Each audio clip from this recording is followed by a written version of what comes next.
Hello guys के छ सन्चै हुनुहुन्छ होला। धेरै दिन पछाडि अनुहार हेर्नु हुँदैछ। घर बस्दा बस्दा अल्छी लाग्यो।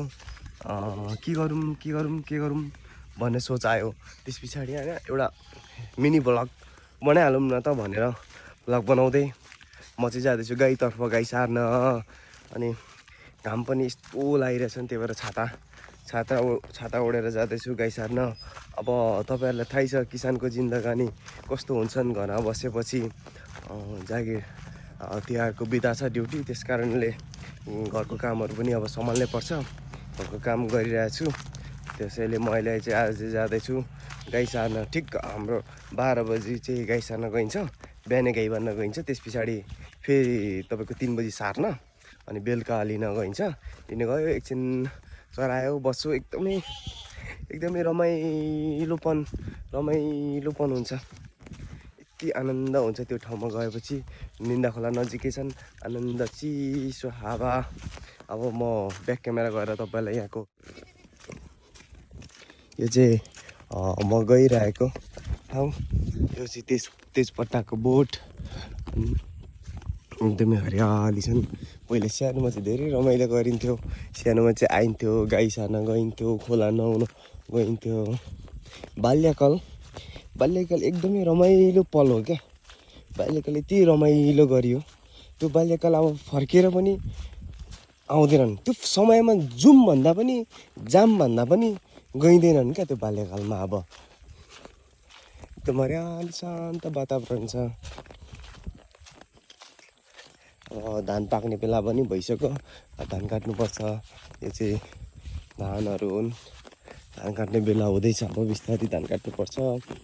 अब गाउँघरमा बसेको मान्छेलाई थाहा हुन्छ कतिको कठिनाइ भोग्नुपर्छ भनेर गाउँघरमा, होइन। घरि हात्तीको डर कि धान खाइदिन्छ कि बा भनेर। एकदमै यहाँ चाहिँ ग्राउन्ड थियो पहिला, त्यो सुपारीको रुखहरू हेर्नु हुँदैछ नि, यो चाहिँ ठुलो ग्राउन्ड थियो पहिला।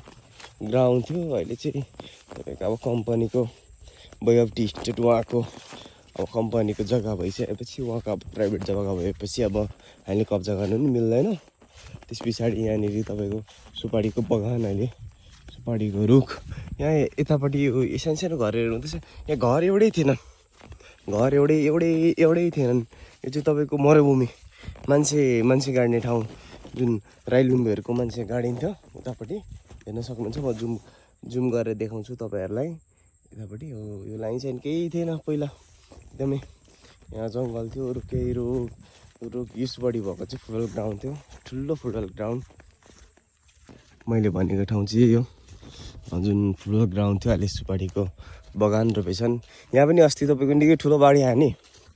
अब ठुलो बाढी, यो सबै पानीले ढाकेको ठाउँ, हरियो थियो नि यो रुखहरू पनि। तपाईँको अस्तिको पानीले आएर घाम पानी भइसकेपछि, अनि यो त्यस कारणले सुपारीको रुख पनि अहिले तपाईँको हरियोबाट पहेँलो भएको छ। यो चाहिँ बगान गाउँको। यहाँ घरहरू केही थिएनन् पहिला, अहिले घरै घर। म चाहिँ जाँदैछु, घाम चाहिँ के साह्रो लागेको आम्मामा।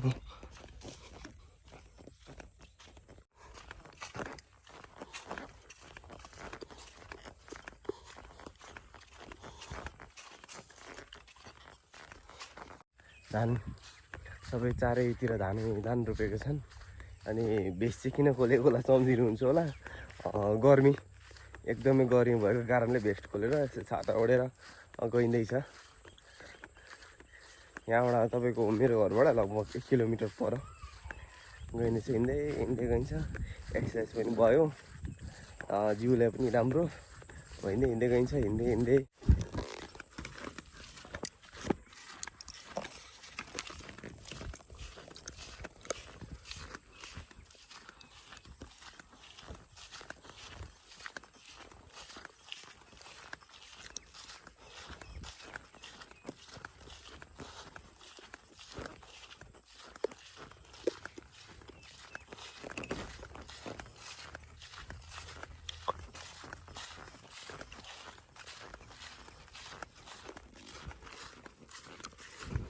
यो घरहरू पनि भर्खरै आएको। पहिला यो घरहरू तपाईँको केही थिएनन्।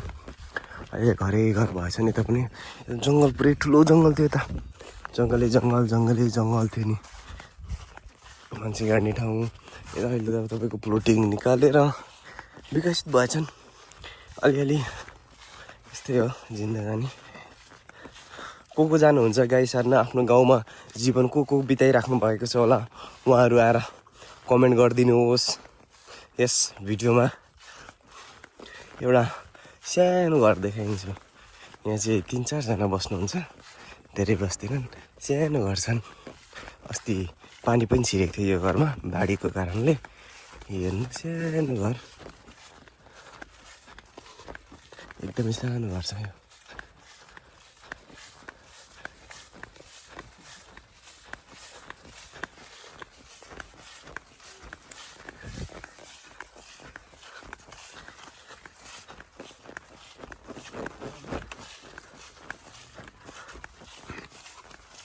सबैतिर बगानै बगान पनि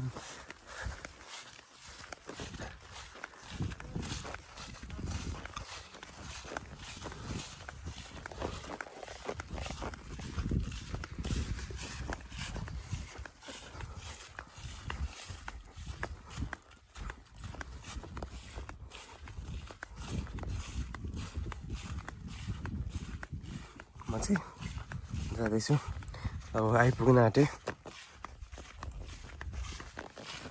यो बाटो हुँदै यो केही थिएन नि यहाँ घरहरू म चाहिँ यो रुखमा चढेर गाई चराउँथेँ यहाँ खरबारी थियो यहाँ खरबारी हुँदाखेरि म चाहिँ यहाँ चढेर गाई चराउँथेँ पहिला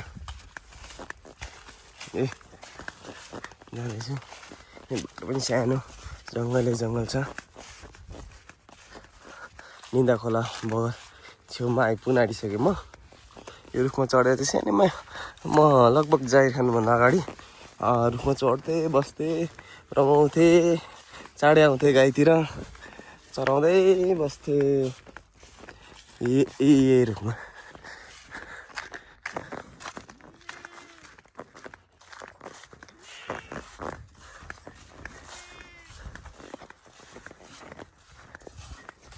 म पुग्न आँटिसकेँ खोला हो हिँड्ने बानी छैन निकै दिन पछाडि आयो यसरी हिँड्दै आउँ त बिहान पनि आएको थिएँ म गाई सार्न बिहानै आएको थिएँ गाई सार भनेछु बाई मिस्टेक गाई भन्न आएको थिएँ चाहिँ निन्दा खोला छेउमा पहिला हामी कम्ता नुहाउँथ्यौँ खोलामा बाढी आयो नुहायो म चन्द्रवाडी स्कुल पढ्दा पनि तपाईँको बाढीमा तरेर स्कुल जान्थ्यौँ नि हामी तरेर पुल थिएन नि तल त्यता पुल पनि थिएन कोही नौकामा जान्थे नौका पनि प्याक हुन्थ्यो तपाईँको नौका प्याक भएको कारणले अनि हामीहरू अलि तपाईँको खोला तरेर त्यो साइकल काँधमा बोकेर होइन त्यसै जान्थ्यौँ हामी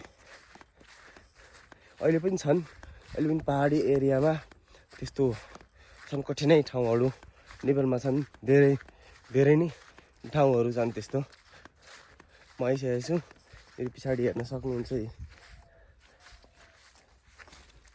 यता भित्र बाँधेको छु गाईहरू 3टा गाई छ 3टा बाछो छ घरमा 2टा बाछो लगभग 7वटा निकै दिन पछाडि भ्लग बनाउँदै जाँदैछु निकै दिन पछाडि युट्युबमा अपलोड हुन्छ यो भ्लग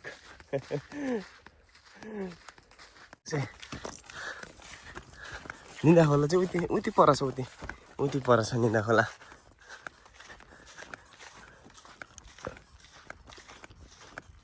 तर हेर्नु पर्यो पानी चाहिँ अहिले खुवाउँदैन बिहानै खुवाइयो पानी बेलुका लिन आउने बेला त्यसले पानी चाहिँ खुवाइवरी लिएर जानु पर्यो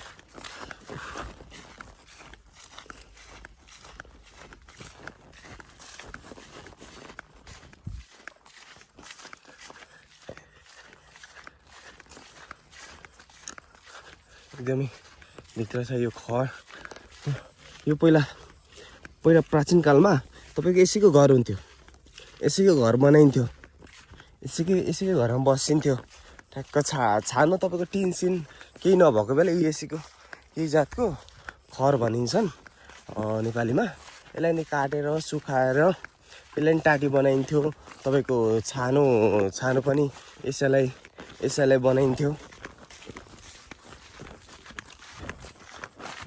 अस्ति बाढी आउँदा त यहाँ निकै बाढी आएर क्षति पुऱ्यायो। पानी डुबान भएको थियो त यतातिर, पानी त डुबान भएको थियो।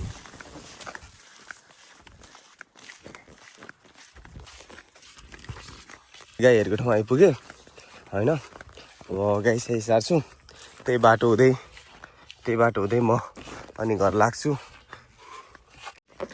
सो मेरो भिडियो मन पर्यो भने लाइक, सब्सक्राइब, कमेन्ट सबै गरिदिनुहोस्। त्यति राम्रो त भिडियो बनाउनु आउँदैन, बिस्तारै सिक्छु भिडियो बनाउन। कपाल ब्लगहरू पनि आउनेछन्। निकै दिन पछाडि यो ब्लग गयो, अब चाहिँ लगातार ब्लगहरू आउनेछन्। सबैले सपोर्ट गरिदिनु होला। हस् त, धन्यवाद। जय नेपाल।